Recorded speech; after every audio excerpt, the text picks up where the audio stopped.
बारनो हाला ओइथिं थांनो हाला लोमजोब्बाय आरो ने मार जाबावगोन बे अबेनि दै सुबाय सानसेरबाय ने भुटाननिफ्राय फैदों बेने ओइथिं बिराद दाहार माथो थांजानाया ने 3 किल'मिटारसो फुल 3 किल'मिटारसो बिदिनो बायजोब्बाय लामाया बायजोब्बाय सेस आइबा मा जाबावगोन नै लोमलाजोब्बाय मा जाबावनांगौ बेलाय बे फैसा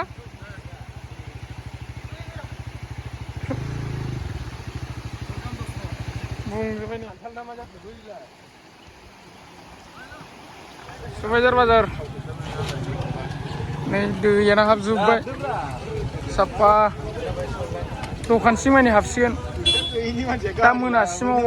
बुंजोबनो हागौ दखानानो दैजों स्कुलसिम मानि हाबजोब्बाय बे दैयानो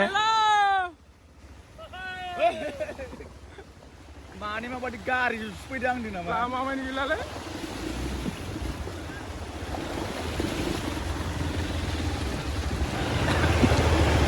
किल'ले बारनो हाबाय माथो ने बारलांनो नागिरदों लामाया थांजागोन बे ओइथिं थांगोन मागोन गामि दैबाना लोमलाजोब्बाय दा मा जाबावगोन दैयावनो थांगा आसिसो ओमफ्राय ओइ बाइक फैदोंना बारजागोन ना बारजाया बेबा एफा दै गिदिर हाखरफोर थानांगौलै फाला बाइक फैदों हाखरफोर थागोन नै गोलैगोन बोरैबा नै न'आनो लोमजोब्बाय अबाव थागोन बेस्राफोर